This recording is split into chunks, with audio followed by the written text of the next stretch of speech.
Today it's Mahashivratri. Please pray Shiva God also to finish this war as soon as possible. Thank you. रूस और Ukraine में जबरदस्त जंग जारी है। एक तरफ रूस यूक्रेन पर जबरदस्त हमले कर रहा है तो दूसरी ओर यूक्रेन भी झुकने को तैयार नहीं है। एक समय ऐसा था जब अमेरिका को विश्व का सबसे ताकतवर और प्रभावशाली देश माना जाता था, लेकिन रूस यूक्रेन के युद्ध में अमेरिका भी रूस के आगे कमजोर ही साबित हो रहा है। वह यूक्रेन की सीधी सहायता करने से डर रहा है। सोशल मीडिया पर तमाम लोग अमेरिकी राष्ट्रपति जो बाइडेन का मजाक उड़ा रहे हैं। यहाँ तक कि स्थानीय अमेरिकी लोग भी उन्हें कमजोर शासक मानते हुए लिख रहे हैं कि जो बाइडेन अमेरिका के मनमोहन सिंह हैं। खैर, इन सबके बीच एक भविष्यवाणी की चर्चा बेहद तेज है, जिसमें कहा गया था कि रूस एक दिन दुनिया की सबसे बड़ी ताकत बनकर उभरेगा और एक दिन वह हिंदू राष्ट्र भी बन सकेगा। आखिर क्या है वह भविष्यवाणी और क्या यह सच होता दिख रहा है, जानेंगे आज के वीडियो में। नमस्कार, स्वागत है आप सभी का दी साइंटिफिक हिंदू पर और मैं हूं आपके साथ आपका दोस्त धीरेन्द्र। मित्रों, अमेरिका व नाटो देशों की धमकियों की परवाह न करते हुए रूस की सेना ने यूक्रेन के तमाम हिस्सों पर ताबड़तोड़ हमला बोला हुआ है और यूक्रेन के कई क्षेत्रों पर भी कब्जा कर लिया है। इस जंग में रूसी राष्ट्रपति व्लादिमीर पुतिन की ताकत पूरी दुनिया देख रही है। इस बदले हुए हालात में यह चर्चा भी तेज हो गई है कि क्या अमेरिका की बादशाहत खत्म होने वाली है? क्या रूस दुनिया का शहंशाह बनने वाला है? क्या बाबा वेंगा और नास्त्रेदमस की भविष्यवाणियां सच होने वाली?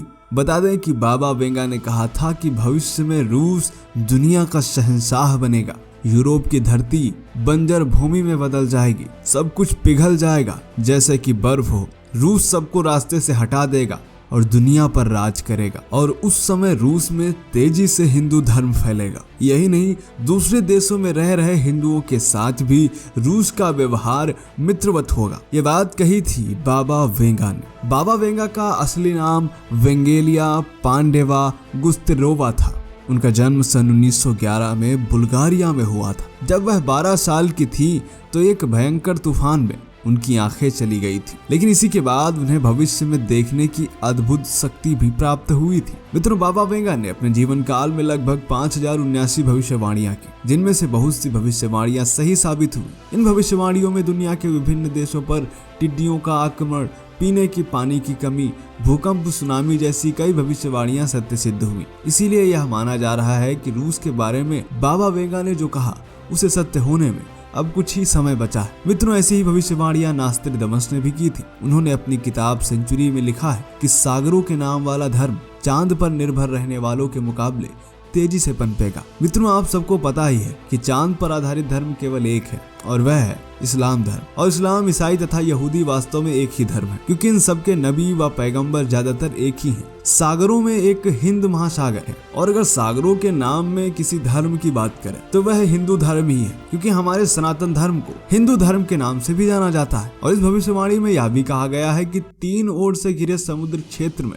एक व्यक्ति जन्म लेगा जो बृहस्पतिवार को अपना अवकाश घोषित करेगा। उसकी प्रशंसा और प्रसिद्धि बढ़ती जाएगी। शुरू में लोग उससे नफरत करेंगे, परंतु धीरे धीरे उसकी सत्ता व शक्ति बढ़ती जाएगी। भूमि व समुद्र में उसके जैसा कोई शक्तिशाली नहीं होगा। और मित्रों, 3 ओर से समुद्र से घिरा देश केवल भारत ही है और इसमें भी गुजरात प्रदेश 3 ओर समुद्र से घिरा हुआ है। यहाँ पर जन्मे नरेंद्र मोदी जी पर यह भविष्यवाणी सटीक बैठती है। हम यह नहीं कह रहे हैं कि नास्त्रेदमस ने जिनके विषय में कहा था यह वही है, लेकिन ज्यादातर भविष्यवाणी इन पर सटीक बैठती है। शुरुआत में बहुत से लोग नरेंद्र मोदी जी से नफरत भी करते थे और इन्हें मौत का सौदागर आदि कहते थे, परंतु जब से वह सत्ता में आए तब से सत्ता उनके हाथ से नहीं गई। वह लगातार 3 बार गुजरात के मुख्यमंत्री बने। इसके बाद वह 2014 से अब तक भारत के प्रधानमंत्री हैं। और यह तो आपने भी देखा होगा कि 2014 के बाद से भारत एक सशक्त राष्ट्र के रूप में उभर रहा है। आज विश्व के तमाम देश भारत की बदली हुई छवि से खासा प्रभावित हैं। प्रधानमंत्री नरेंद्र मोदी विश्व के सबसे